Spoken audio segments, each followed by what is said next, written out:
От вечерта баба накисва шарения боб, едър, пъстър. На сутринта още по тъмно печката вече бумти. Дървата пукат, кучетата лаят навън, а прозорците са изпотени. Бобът ври бавно, капакът потропва, а дядото вече обикаля кухнята като гладна мечка. Много ли му остава? Все едно, ако пита още 3 пъти, ще стане по-бързо. Като поври първата вода, баба я изцежда. Така е по-лек, че миналия път дядо ти изкара котката от стаята.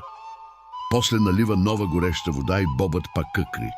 После баба вади киселото зеле от кацата. В тигана баба сипва малко олио. Лукът зацвърчава. После идва червеният пипер. Само за секунди, че ако прегорите лошо. После зелето влиза вътре. Тигана съск. Миризмата обикаля цялата къща. После зелето отива при боба. Слага се чубрица. Черен пипер и малко сол. Мънджата къкри бавно, гъста, тежка, истинска. И точно тогава дядото става рязко. Я да сляза до мазето да видя виното. Все едно виното е останало самичко. След малко отдолу се чува «Опа!»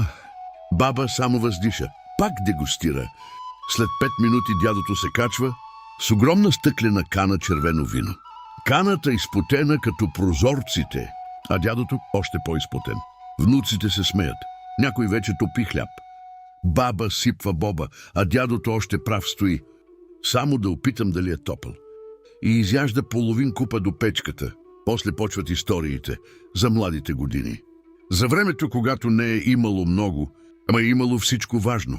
Кое ястие от твоето детство ти носи най-вкусния спомен?